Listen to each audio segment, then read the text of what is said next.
పేదరాశి పెద్దమ్మ కథ. పేదరాశి పెద్దమ్మ ఒక చెట్టు కింద కూర్చుని తిరగలలో పిండి విసురుకుంటుంది. ఇంతలో అక్కడ ఇద్దరు పిల్లలు ఆడుకుంటూ ఒకరితో ఒకరు ఇలా మాట్లాడుకుంటున్నారు. ఒరేయ్, మనమిద్దరం ఒక జట్టుగా అయిపోయి ఆ శివగాడిని ఆటలో ఓడించేద్దాం. ఆ తరువాత ఎన్ని ఆటలాడినా నువ్వు నేను మేకలే. ప్రతి ఆటలోనూ ఆడే పులి అవుతాడు, సరేనా? అలాగేరా అన్నాడు. ఆ మాటలు వినిపించిన పేదరాశి పెద్దమ్మ ఇలా అంటుంది. అరే అబ్బిలు, ఇలా రాండర్రా అని ఇద్దరూ కలిసి పెద్దమ్మ దగ్గరికి వచ్చారు. అప్పుడు పెద్దమ్మ ఇలా అంటుంది. ఎరా అబ్బిగా, మీరు పులి మేక ఆటలో మీ స్నేహితుణ్ణి ఓడించాలని ఇద్దరూ కలిసి వాడిని మోసం చేసి దొంగ ఆట ఆడాలనుకుంటున్నారా? తప్పు కదూ అని చెప్పడంతో మొదటివాడు ఇలా అంటున్నాడు. మరి ఏం చేయాలి పెద్దమ్మా? పులి ఆడాలంటే చాలా కష్టం, అదే మేకగా ఆడాలంటే చాలా తేలిక, ఎక్కడైనా దాక్కుని ఉండొచ్చు. అందుకే అలా చేస్తున్నాం, తప్పేంటి అని అమాయకంగా అడిగాడు. అప్పుడు పెద్దమ్మ ఇలా అంటుంది. తప్పేంటా? మీ అందరూ ఇలా రండి, మీకొక కథ చెబుతాను అని చెప్పడంతో వాళ్ళిద్దరూ వెళ్ళి మిగతా పిల్లలందర్నీ తీసుకొచ్చేయడంతో పెద్దమ్మ ఇలా కథ మొదలుపెట్టింది. ఒక ఊళ్ళో గిరీశం, పరమేశం అనే ఇద్దరు ప్రాణ స్నేహితులు ఉన్నారు. వాళ్ళు పెరిగి పెద్దవారయ్యాక ఇద్దరూ కలిసి ఒకరోజు ఇలా మాట్లాడుకుంటున్నారు. ఎరా పరమేశ, ఇలా ఎంతకాలమని మనం కట్టెలు కొట్టుకుని వచ్చిన డబ్బులతో జీవితాన్ని గడుపుతాం చెప్పు? ఏదైనా మంచి వ్యాపారం చేసుకుందాం, ఏమంటావ్? అనేదేముందిరా, ఆలోచన మంచిదే, కానీ ఒక్కసారి మన భార్యలతో కూడా సంప్రదించి నిర్ణయం తీసుకుంటే మంచిదేమోనని నా అభిప్రాయం అని చెప్పాడు. దాంతో ఇద్దరూ తమ తమ భార్యలతో ఈ విషయం చెప్పారు. అప్పుడు వాళ్ళిద్దరూ భార్యలు అందుకు ఒప్పుకున్నారు.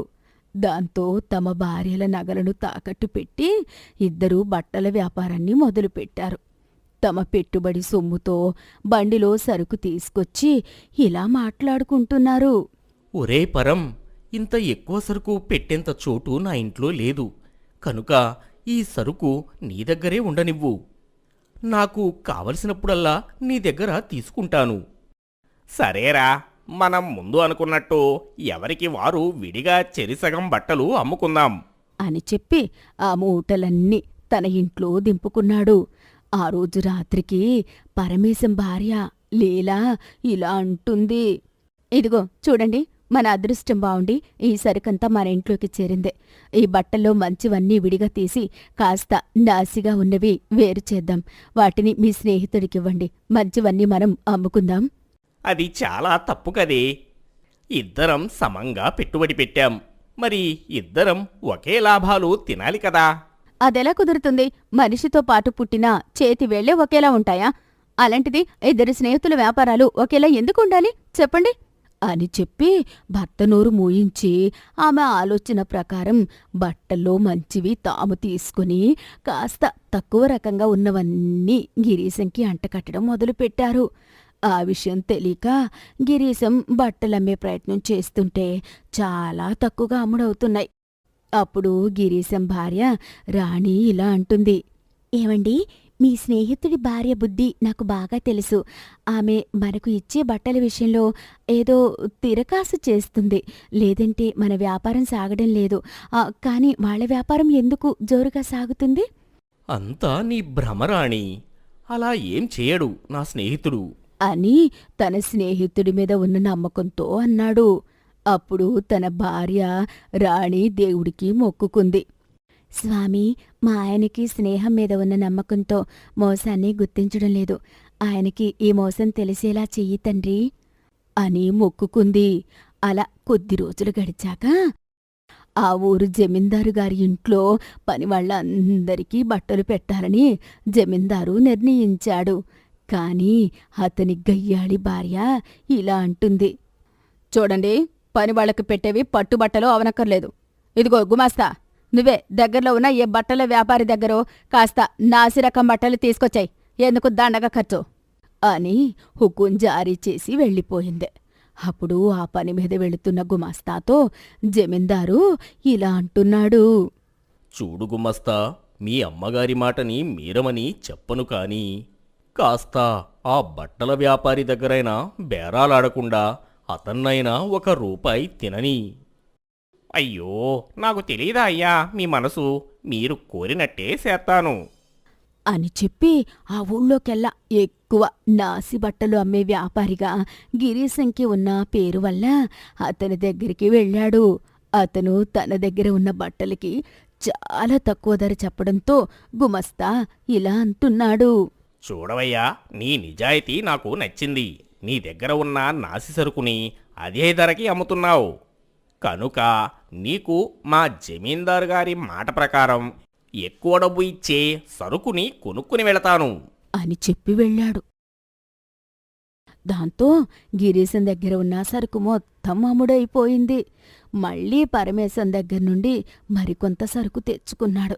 అలా గిరీశం నిజాయితీ వల్ల జమీందారికి నచ్చి ఆయన సిఫారసు వల్ల వారి బంధువులు చాలామంది లాటుగా బట్టలు కావాలంటే నిజాయితీ గల వర్తకుడు గిరీశం దగ్గర తీసుకోమని చెప్పడంతో గిరీశం వాటా మొత్తం పరమేశం కన్నా ముందే అమ్ముడైపోయింది.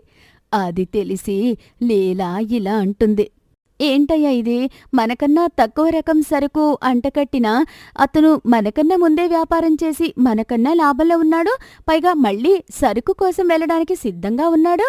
వాడి మనసు మంచిదే, అందుకే దేవుడే వాడికి దారి చూపించాడు. ఇకనైనా వాడిని మోసం చేయడం మానేద్దామే, అది పాపమే. చాలే ఊరుకోవయ్యా, నాకు తెలుసు ఏం చెయ్యాలో అని భర్త నోరు మూయించింది. అవతల గిరీశం మళ్ళీ సరుకు కోసం పట్నం వెళ్ళినప్పుడు పెద్ద వ్యాపారి ద్వారా మాటల్లో తెలిసింది పరమేశం తనని మోసం చేశాడని. అయినా సరే తన స్నేహాన్ని అవమానించలేక తన మిత్రుడు కోరుకున్న విధంగానే మళ్ళీ తాను నాసిరకం బట్టలు తీసుకుని తన మిత్రుడి వంతున మంచి బట్టలు తీసుకెళ్లి పరమేశం ఇంట్లో పెట్టాడు. అప్పుడు పరమేశం తాను చేసిన మోసంతో స్నేహితుడి ముఖం చూడలేక ఇలా అంటున్నాడు. మిత్రమా గిరీశం, నేను నిన్ను మోసం చేశాను. నా భార్య మాట విని నీకు నాసిరకం బట్టలు అంటకట్టాను. ఈ విషయం ఇక నీ దగ్గర దాచి మన స్నేహాన్ని అవమానించలేను. నన్ను క్షమించు.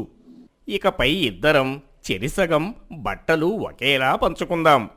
నీ స్నేహాన్ని నేను దూరం చేసుకోలేను అని చెప్పడంతో ఆ స్నేహితుల మధ్య వచ్చిన ఆ కొద్దిపాటి దూరం తరిగిపోయింది అని పేదరాశి పెద్దమ్మ కథ ముగించి ఇలా అంటుంది. అది పిల్లలు, స్నేహం పేరు మీద ఎప్పుడైనా మోసం చేసినా చెయ్యాలని చూసినా ఒక నిజమైన స్నేహం ఆ మోసాన్ని జరగనివ్వదు. ఒకవేళ అలా జరిగినా ఒక మంచి మిత్రుణ్ణి మనం కోల్పోతాం, గుర్తుపెట్టుకోండి అని చెప్పడంతో ఆ పిల్లలందరూ ఆ కథ విని స్నేహం విలువ తెలుసుకుని అక్కడి నుండి వెళ్ళిపోయారు. నీతి: స్నేహాన్ని అడ్డం పెట్టుకుని మోసం చేస్తే ఒక మంచి మిత్రుణ్ణి కోల్పోయే ప్రమాదముంది. కథ చూసి వెళ్ళిపోవడం కాదు, నచ్చితే సబ్స్క్రైబ్ చేయండి, లైక్ చేయండి, కామెంట్ చేయండి.